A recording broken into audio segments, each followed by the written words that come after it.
한 해를 마무리하면서 우리가 생각하는 가장 중요한 우리의 마음속에 어떤 중심 주제가 무엇인가요?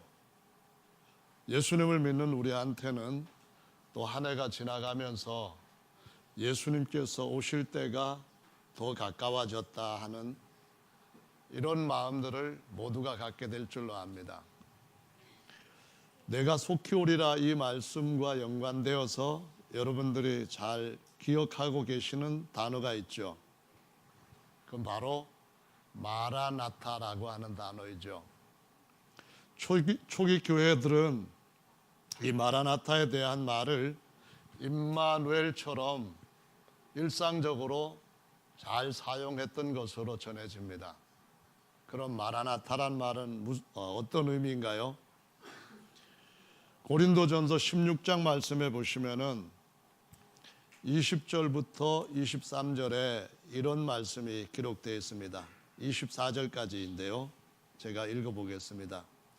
모든 형제도 너희에게 문안하니 너희는 거룩하게 입맞춤으로 서로 문안하라. 나 바울은 친필로 너희에게 문안하노니 만일 누구든지 주를 사랑하지 아니하거든 저주를 받을지어다. 주께서 임하시느니라. 주 예수 그리스도의 은혜가 너희와 함께하고 나의 사랑이 그리스도 예수의 안에서 너희 무리와 함께 할지어다 라고 말씀했는데, 이 12절에 보면은 주께서 임하시느니라 이 말이 바로 성경에 기록되어 있는 헬라어로는 마란아타라고 하는 단어로 기록되어 있습니다. 마란이라는 말은 우리 주님이라는 뜻이고요.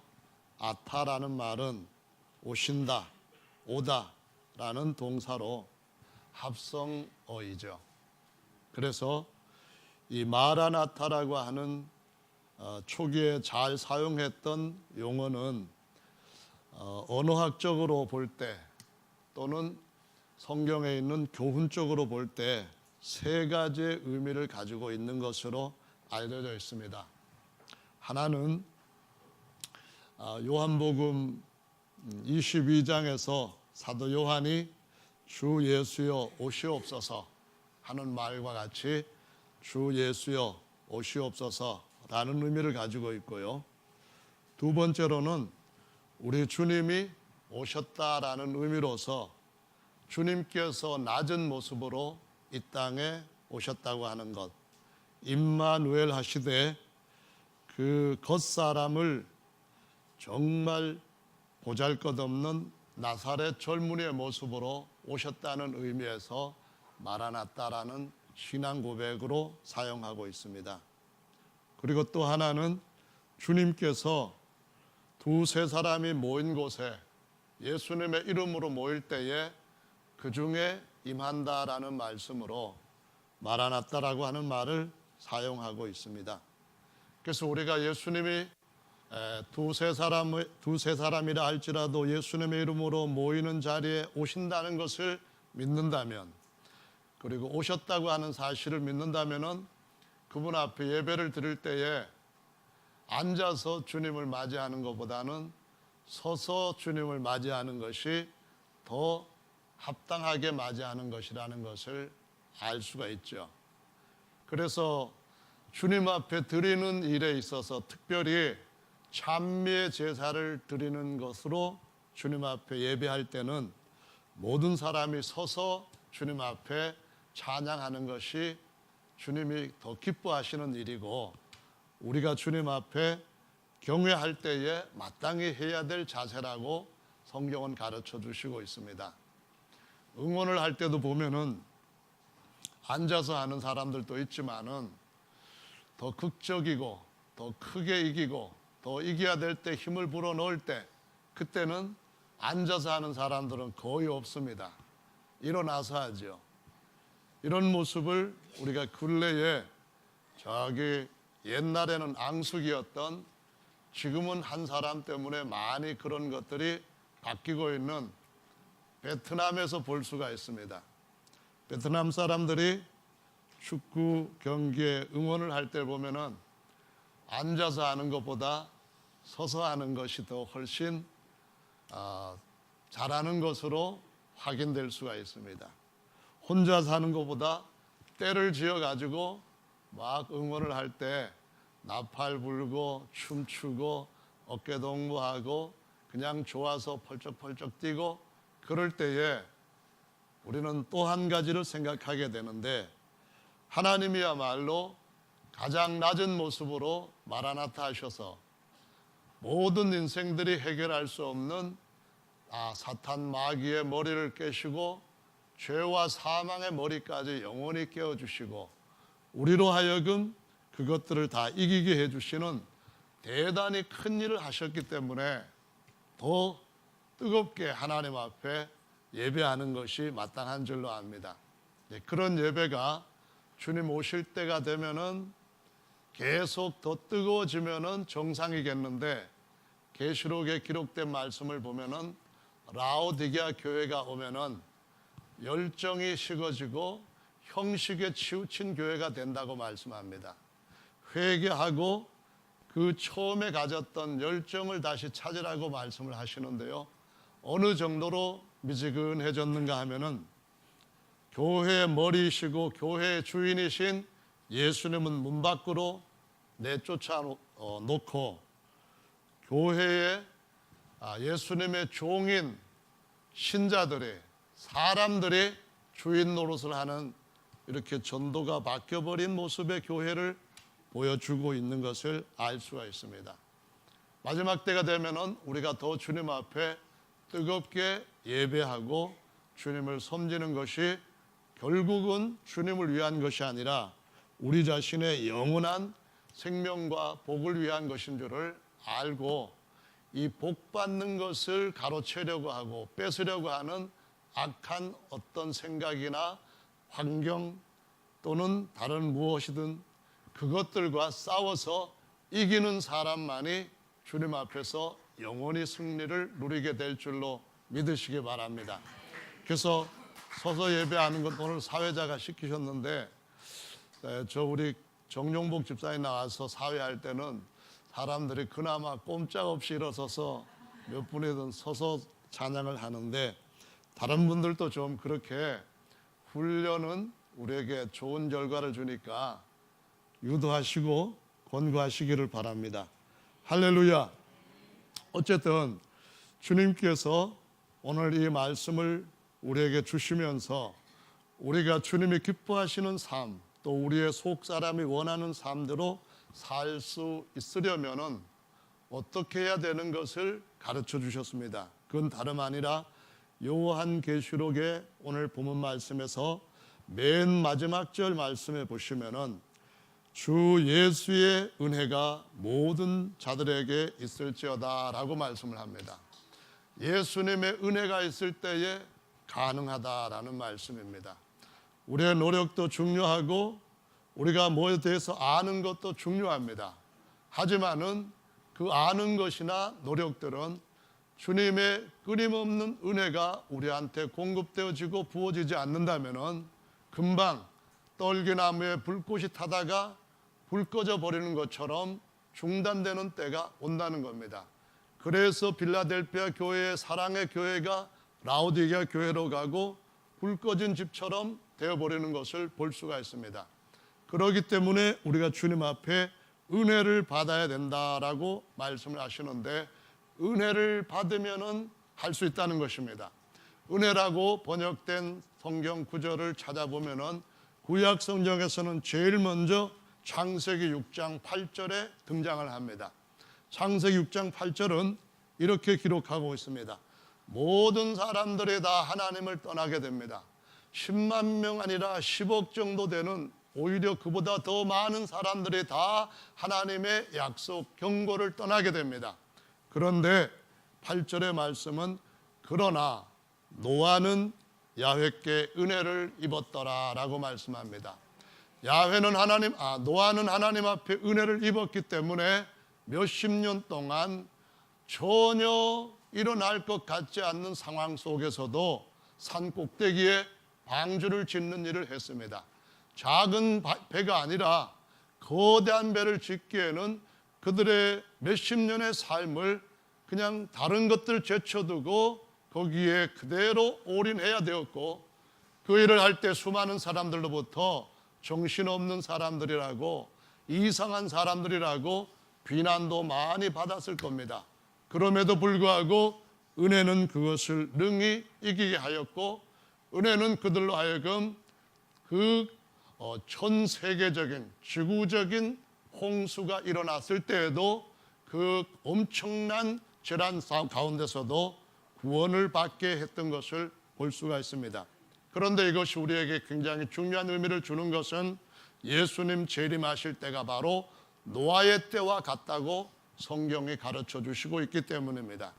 우리가 주님 앞에서 엄청난 전무후무한 환난과 진노가 이 땅에 쏟아질 것에 대하여서 말씀을 통하여 알고 있습니다.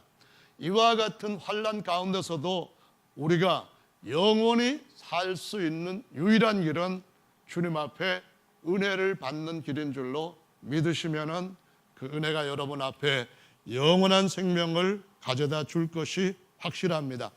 그 다음에 이어진 말씀을 보면은 창세기 18장 3절에서 은혜라는 말이 나옵니다.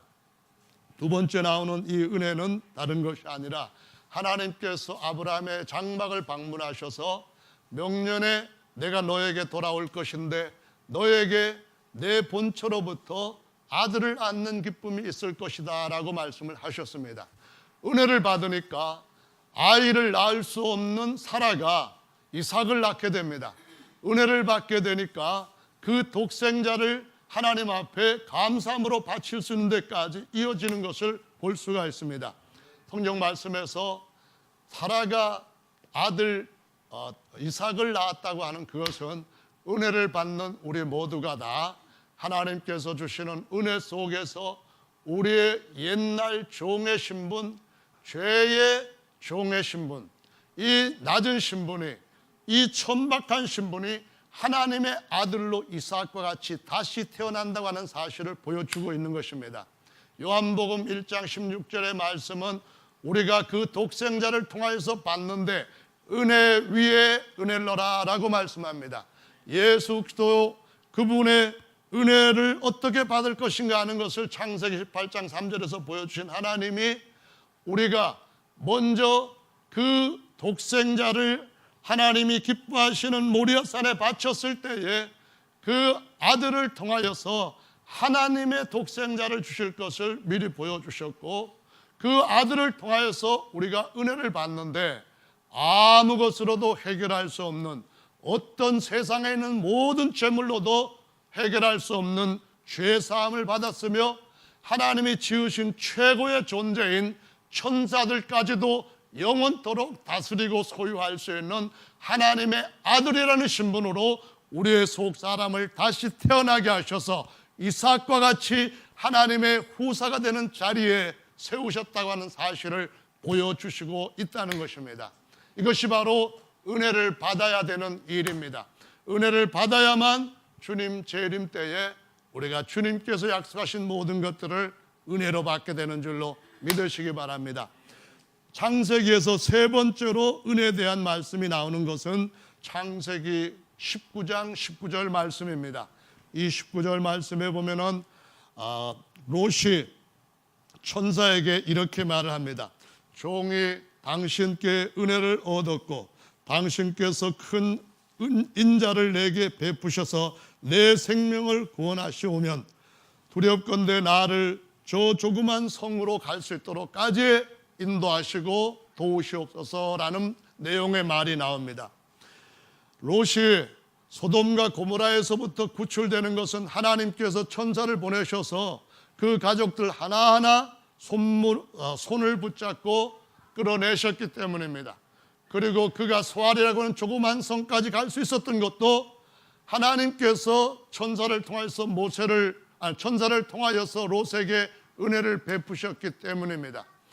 우리가 주님이 다시 오실 때도 역시 똑같은 은혜에 대한 필요성을 보여주시는 말씀이 그분이 다시 오실 때도 롯의 때와 같을 것이라고 말씀하시면서 하나님께서 천사들을 보내셔서 모든 만국에서 은혜 받은 사람들을 불러 모시되 천사들을 보내어서 불러 모신다고 말씀하셨고, 주께서 다시 오실 때는 그때는 물로 심판하셨던 그것과는 다르게 소돔과 고모라처럼 하늘에서 불이 내려오고 땅에 있는 불들이 터지면서 사람들의 꼭 노아의 때처럼 그와 같은 큰 환난 속에서도 은혜 받을 때에 구원을 얻을 것이라고 말씀하시고 있기 때문에 은혜를 받는 것은 너무나 중요한 줄로 믿으시기 바랍니다.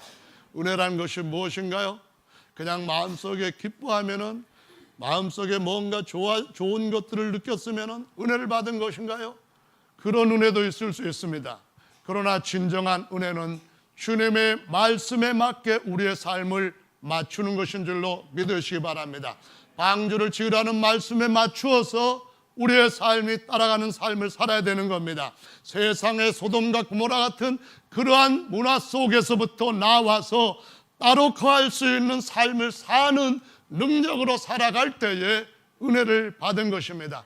만약에 우리가 세상에서 즐기면서 사는 그것이 주님의 말씀 가운데서 괜찮다고 하는 그러한 말로 메시지를 받아들이고 그것으로 즐거워하는 것이 있다고 한다면 그 은혜는 진정한 주님이 주시는 은혜가 아닐 수도 있습니다. 성경은 말씀하시기를 주 예수님의 은혜를 말씀하시고 있습니다.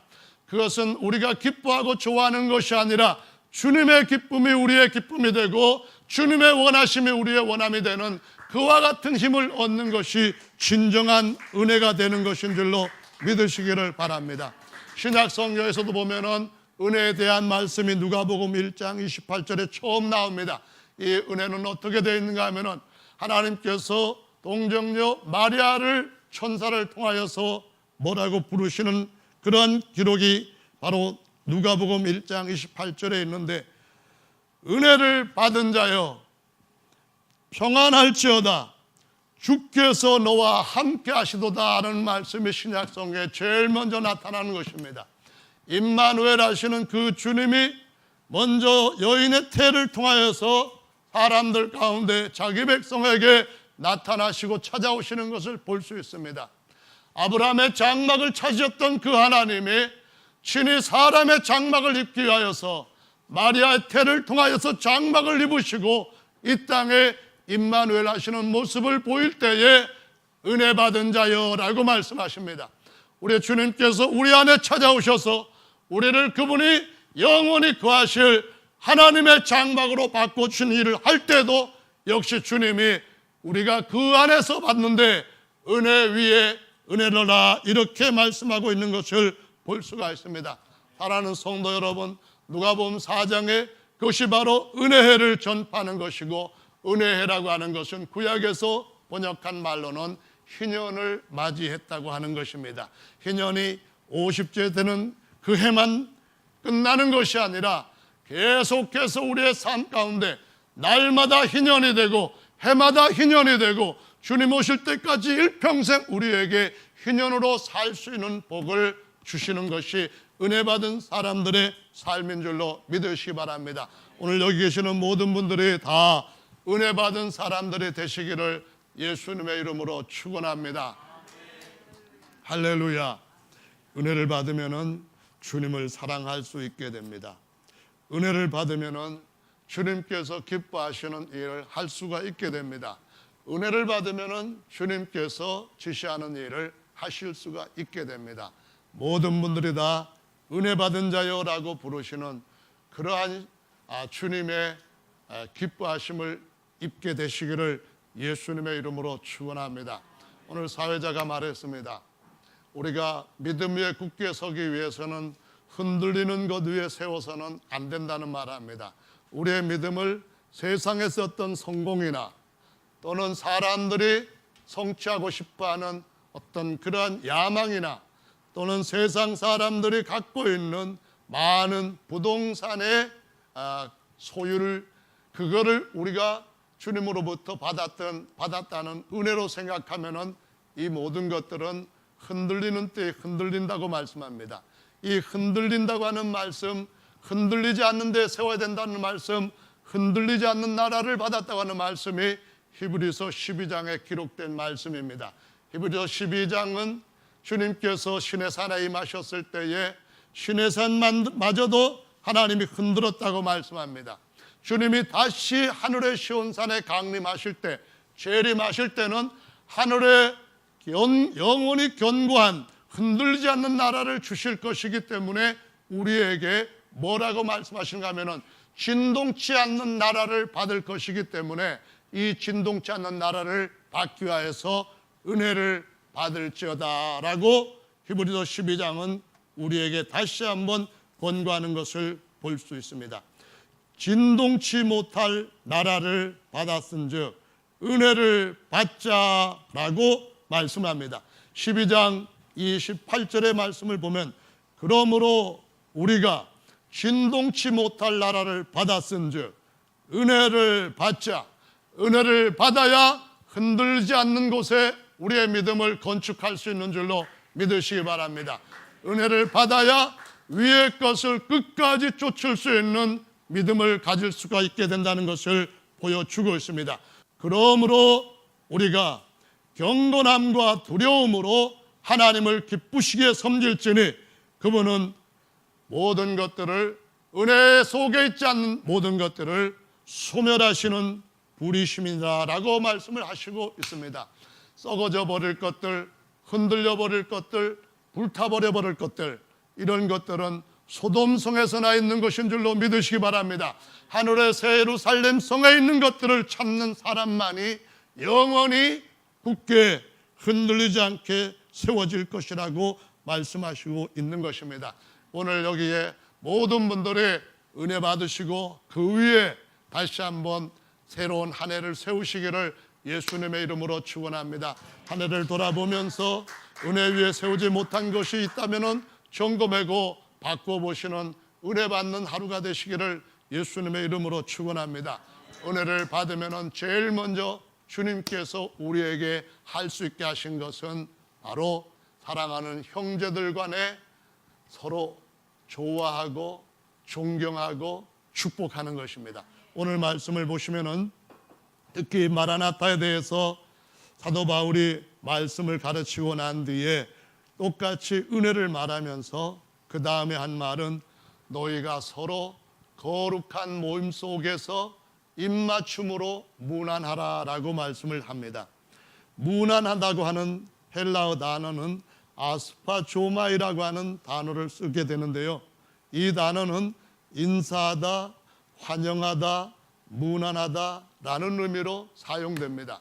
이 단어는 본래 인사의 기본이 되는 포옹하는 것, 키스하는 것, 먼저 손을 내미는 것, 이와 같은 동작으로 표현된다고 사전은 가르쳐 주고 있습니다.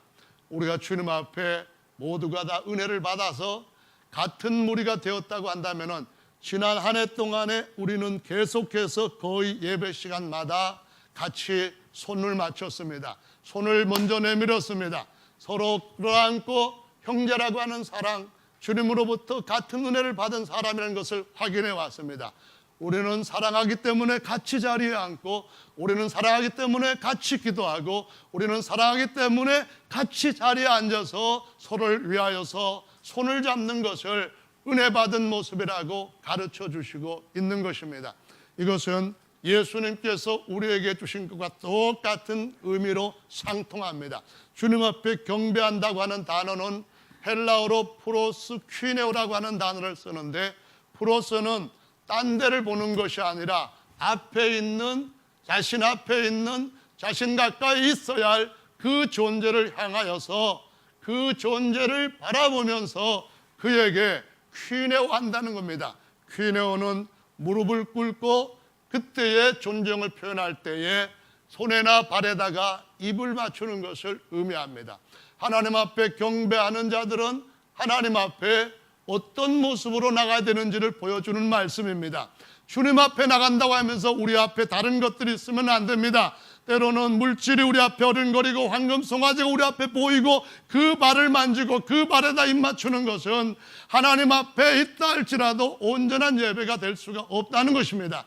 그러므로 주님만을 바라보고 그 사이에는 어떤 것이 끼어서도 안 됩니다. 그 사이에 미움이 끼어서도 안 되고 의심이 끼어서도 안 되고 오직 주님을 향하여서 주님의 손에 주님의 발에 입을 맞추는 것만이 주님께서 기쁘시게 받으시는 경배요, 마태복음 처음에 나오는 경배요, 마태복음 마지막에 나오는 경배라고 하는 사실을 보여주시고 있습니다. 이 경배가 우리에게 형제와 입 맞추는 것, 형제와 손을 맞드는 것, 손을 같이 붙잡는 것, 형제에게 포옹하는 것과 왜 상관이 있습니까? 마태복음 주님께서 주신 산상수훈에 보면은 주님은 이렇게 말씀을 하십니다. 너희가 서로 사랑하면서 나한테 모이는 것이 내가 아버지로서 기뻐하는 것이라고 말씀하시면서, 옛날에 육체적인 선민들한테 말할 때는 서로 칼이나 아니면은 무기를 가지고 다른 사람을 죽였을 때 살인하는 것이라고 하지만은, 나는 너희에게 말하노니 너희 속에 누구에게든지 미워하는 마음이 있으면은 이미 살인한 자라고 말씀을 하시고 있는 것입니다. 왜 그렇습니까?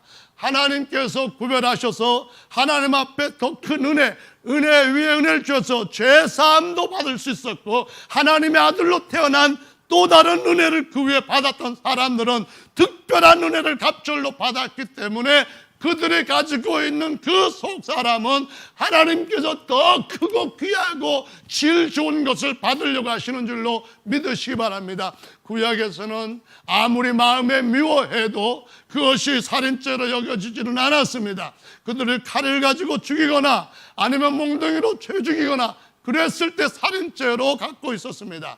이 형제에 대한 마음이 가장 중요한 것이 어디에 나타나는가 하면은, 첫 번째로는 창세기 4장에 나타납니다. 창세기 4장에 오직 두 형제밖에 없었습니다. 그런데도 불구하고 이 형제들의 사랑이 균열이 되었을 때에 큰 형이 하나님 앞에 예배 잘못 드리면서 동생을 둥기로 쳐서 죽이는 끔찍한 사건을 만들어내었던 것을 볼 수가 있습니다.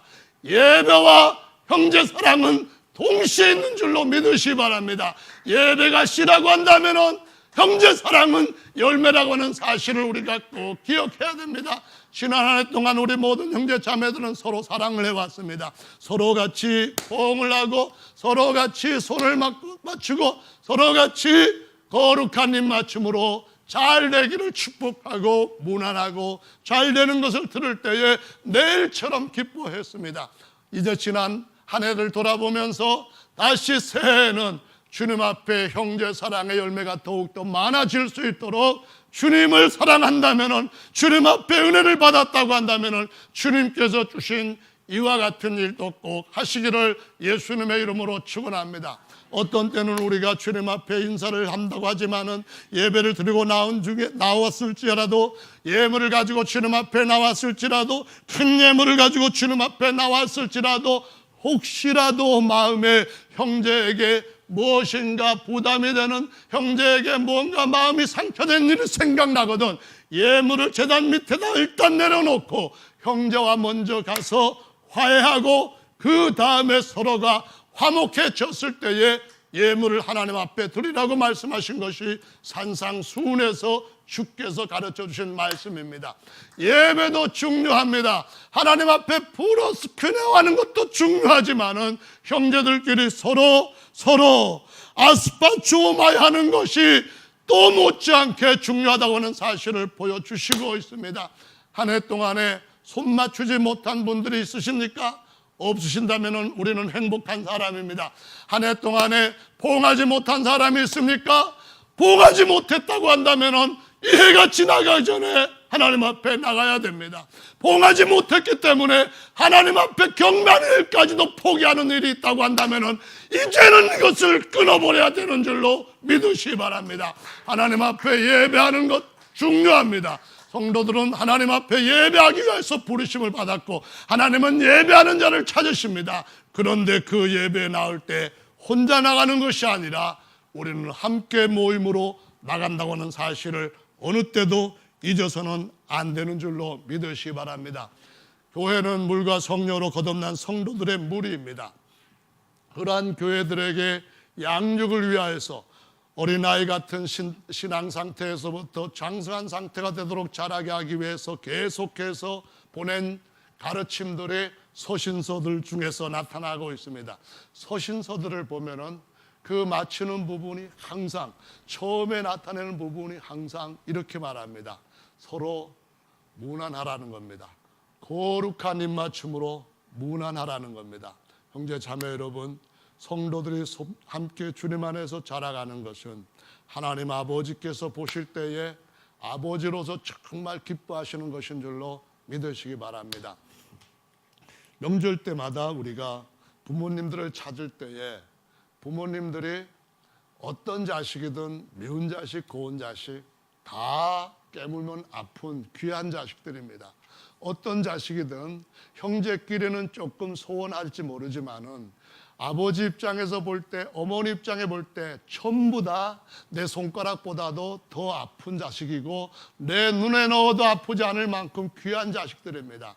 아버지의 마음을 아는 것이 자라난 성도들의 아들들의 예배라고 한다면은 그러면 당연히 형제들이 서로 사랑하는 이것들도 엄청나게 귀한 것인 줄로 믿으셔야만 됩니다. 주님이 다시 오실 때에 보여주신 가장 좋은 구약의 그림자는 요셉이 애굽의 총리가 되어서 실제적인 실권을 다 가지고 있는 1인자가 되어서 그의 형제들이 자기를 찾아왔을 때에 자기와 똑같은 어머니로부터 태어난 베냐민에 대해서 어떻게 하는지가 그 형제들을 어떻게 할 것에 대한 잣대가 되었습니다. 어떻게 할 것인지에 대한 그 씨 뿌리는 원인이 되었습니다. 형제들이 자기의 마지막 동생 베냐민에 대해서 잃어버렸던, 팔아버렸던 요셉같이 대하지 않고 오히려 자기 목숨을 내놓고 자기 자식들의 목숨까지 내놓는 모습을 보았을 때에 요셉은 방성대곡하면서 그 형제들을 끌어안고 울고 용서하고 그들에게 모든 것들을 베푸는 모습을 보여줍니다. 지난 25일 우리 어린 꼬맹이들이 요셉에 대한 그것을 할 때 저는 앞에서 보면서 정말 눈물이 났습니다. 애들이 하는 그 연기력 그것이 대단한 것보다는 주님께서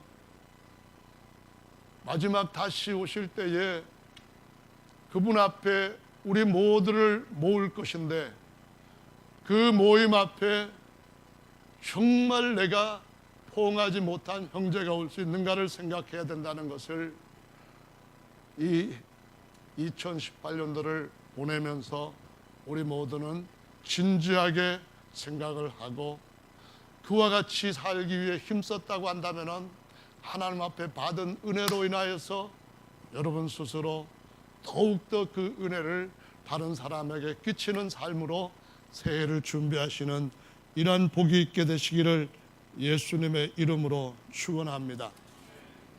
주님 말씀하십니다. 뭐라고 말씀하시는가 하면은 바울을 통하여서 고린도 교회에게 이런 말씀을 하십니다. 그리스도를 사랑하지 않는 자들은 저주를 받을지어다. 이건 아무나 할 수 있는 말이 아닙니다. 아무 일에나 붙일 수 있는 저주가 아닙니다. 저주라고 하는 것은 정말 지독한 것입니다. 예수님께서 우리의 모든 저주를 대신 받기 위해서 나무에 달리셨다고 하셨는데 성경에 보면은 마태복음에서 저주라고 하는 두 번의 경우의 말씀이 나옵니다. 신약성경에 보면은 검색을 할 때 저주하면 마태복음에 두 번의 경우가 나오는데 첫 번째 것은 뭔지 아십니까? 첫 번째 것은 주님께서 다시 오셔서 그분의 보좌에 앉으시고 모든 성도들을 불러 모으셔서 양과 염소를 분리하게 되시는데 양과 염소를 분리할 때에 염소들에게 하시는 말씀 중에 딱 한 번 저주가 나옵니다. 저주를 받은 자들이여 사단 마귀와 그 사자들을 위해서 예비한 영영한 불에 들어가라, 이 말씀이 거기에 딱 한 번 나옵니다. 두 번째 저주라고 하는 단어가 어디에 나오는가 하면은 베드로가 예수님에 대해서 첫 번째 부인하고 두 번째 부인하고 세 번째 부인하고 저주하고 맹사했더라. 그렇게 말씀합니다. 주님은 우리를 정말 그 모든 저주에서 건져내시기 위하여서 지독한 수치와 고통 당하시고 십자가에서 우리의 저주를 대신 짊어지셨습니다. 그러한 주님 앞에 베드로는 저주하면서 모른다고 부인을 했습니다. 그런데 그 사건이 과거 2000년 전에 있었던 사건으로 끝나는 것이 아니라는 겁니다. 우리가 형제를 사랑하지 아니하면은 염소같이 여전히 분리되는 한 자리에 앉는 그런 무리에 속하지 않는다고 한다면은, 양과 같이 그 자리에 서지 않는다고 한다면은, 주님께서 말씀하신 것처럼 주께서 임하시느라 그를 사랑하지 않는 자는 저주를 받을지어다, 이 말씀을 들을 수 있다는 것을 가르쳐 주시고 있습니다. 형제 자매 여러분, 그러므로 우리 모두가 다 지난 한 해 동안 잘했던 것처럼 주님이 오실 그날까지 계속해서 형제들을 사랑하고 주님을 사랑하는 자리에 들어가기를 예수님의 이름으로 축원합니다. 요한복음 21장의 말씀은 요한이 마지막까지 주님 앞에서 죽음을 당하지 않고 주님께서 그를 살리시면서 가장 중요한 꼭 회복해야 될 이런 말씀들을 기록하게 하신 아주 사랑이 많은 사도였습니다. 이 사도가 요한복음을 기록하면서 21장에 예수님께서 베드로에게 3번의 질문한 것을 보여주시고 있습니다. 베드로야, 너 날 사랑하느냐? 네, 제가 주님을 사랑하는 줄 주께서 아십니다. 그래? 그러면 너 천국 열쇠를 받았으니까 이제는 천국의 큰 면류관 받아라. 그렇게 말씀하시질 않고요. 주님을 사랑하는 것이 진실이라면은 내 어린 양을 먹이라, 이 말씀하십니다. 우리 교회는 몇천 명 되는 것도 아니고 성경에 나와 있는 100명 불과한 그와 같은 적은 무리입니다. 근데 적은 무리들 가운데도 보면은 우리가 서로 사랑해야 될 사람들이 많이 있습니다. 어린 양도 있고 큰 양도 있고 새끼를 놓는 양도 있고 아직까지 이런저런 일로 인하여서 아파하는 양도 있습니다. 주님이 2번째 질문을 하십니다. 베드로야, 너 날 사랑하느냐? 네, 제가 주님을 사랑하는 줄을 주께서 아십니다. 여전히 주님은 또 말씀하시기를 내 양을 치라, 그 말씀합니다. 주님을 사랑하는 것이 주님 양에 대한 것입니다. 다시 3번째로 질문을 주님께서 베드로에게 하십니다. 베드로야, 정말 내가 나를 이번에는 친구같이 사랑하느냐? 물었을 때에 주여, 모든 것을 아시오매 내가 주님을 사랑하는 줄을 주께서 아시나이다, 이랬을 때 내 양을 먹이라고 또 말씀을 하십니다. 마태복음 25장에서 주님이 잡수시는 것이 무엇입니까? 주님께서 입으시는 것이 무엇입니까? 주님께서 옥에 갇힌 것이 무엇입니까? 형제가 옥에 갇혔을 때에 그 형제를 돌아보는 것이 옥에 갇힌 주님을 돌아보는 것이라고 말씀합니다. 형제가 벗었을 때에 그 형제에게 입히는 것이 주님께 입히는 것이라고 말씀하십니다.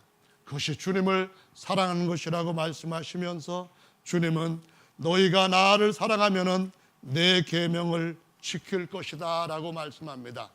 주님을 사랑한다면은 주님 계명을 지킬 것이라고 했는데, 그렇다면은 주님께서 우리에게 주신 더 잘 지켜야 할, 더 중요하게 형제들에게 주신 계명, 교회에게 주신 계명이 무엇입니까? 요한복음 14장 말씀부터 보시면은 그와 같은 말씀들이 기록되어 있습니다. 주님이 요한복음 14장에 말씀하시기를 이렇게 말씀을 하십니다. 나를 사랑하면은 내 계명을 지킬지라. 내 계명은 내가 아버지께로부터 받아서 내 형제를 위하여서 죄를 짊어졌고 내 형제를 위하여서 1만 달란트의 그 모든 죄가를 내가 대신 탕감했으니까 너도 너의 형제들에게 100데나리온 되는 그 모든 죄를 탕감을 하라고 말씀합니다. 어떻게까지 탕감을 해야 되겠습니까? 하루에 몇 번까지 용서해야 되겠습니까? 그랬을 때에 하루에 7번씩까지라도 형제에 대한 사랑의 계명을 지킨다면은 그렇게 해라라고 말씀을 하십니다. 여러분, 하루에 7번 문제가 있는 사람은 문제가 있는 사람입니다. 그러니까는 죄를 짓는 사람은 문제가 있는 사람입니다. 지금까지 저희 교회에서 저한테, 형제된 저한테 몇십 년이 지났지만 단 한 번도 그렇게 죄를 짓지 않은 형제들 많이 있습니다.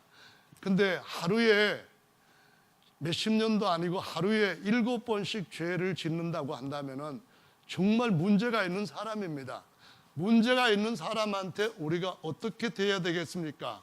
주님께서 말씀하신 것을 보면은 그 사람은 환자니까 환자로 대해야 된다라는 말씀을 합니다. 환자니까 환자로 대하는 것이 나도 환자가 되는 것이어서는 이거는 아니라는 말씀입니다. 생각해 보십시오. 우리 주변에 많은 사람들이 내가 원하는 대로, 기대하는 대로 그렇게 반응하지 않을 수 있습니다. 내와 같이 한 몸이 된 부부라 할지라도 기대하는 만큼 그렇게 대해주지 않을 때도 있습니다. 심각해서 한두 번 화를 내거나 아니면은 더 상처가 되는 어떤 일을 하거나 그럴 때라도 우리가 주님 앞에 생각해야 되는 것은 바로 주님께서 치료를 위하여서 우리는 살아가고 있다고 하는 사실을 보여주는 겁니다. 우리는 바로 그러니까 사랑을 위하여서 살아가고 있다고 보여주시는 것입니다. 형제 자매 여러분, 딸이 좀 마음에 상처가 되는 말을 할 때에 예수님 안에 은혜 받은 것이 우리가 주님 앞에 영원히 같이 살 하나님의 아들이 된 이 놀라운 은혜인데 내가 어떻게 해야 될까? 한 번쯤 마음속에서 변화있는 뭔 생각에 이러한 점검을 하시는 은혜가 있기를 바랍니다. 우리는 그냥 이 땅에서 혈연으로만 만난 그런 존재가 아닙니다. 주님께서 우리를 자기의 성령으로 한 몸 되게 하셨고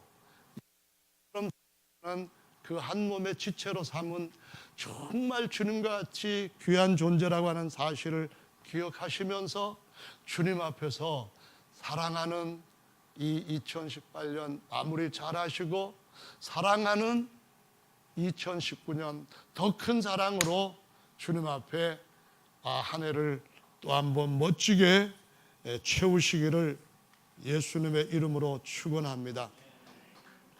주님 말씀하십니다. 곧 주님이 오실 것입니다. 나를 사랑한다면 내 계명을 지키라고 말씀하신 주님께서 곧 주님이 오실 겁니다. 그 오시는 날 우리가 주님 앞에서 제가 주님을 사랑하는 법을 예전부터 알고 예수님 침례교회 형제들을 사랑할 수 있어서 감사합니다. 이건 제가 주님 앞에 노력해서 얻은 것도 아니고 제가 또 다른 사람보다 성품이 좋아서 그런 것도 더더군 아니고 주님 앞에 은혜를 받았기 때문에 주님의 은혜입니다. 다 나된 것이 주님의 은혜입니다. 저는 아무것도 상 받을 수 없는데 주님께서 다 저주 받으셔놓고 저한테 상까지 주신다고 하니까 이 은혜를 어떻게 감당하겠습니까? 이렇게 주님 앞에 고백할 수 있는 멋진 승리자들이 다 되시기를 예수님의 이름으로 축원합니다. 아멘. 주님이 곧 오시는 날 우리를 주님 그 보낸 천사들이 받들어 그곳으로 안내하는 최고의 특권을 누리시게 되기를 바랍니다. 함께 한 목소리로 잠시 동안 기도하는 시간 갖도록 하겠습니다.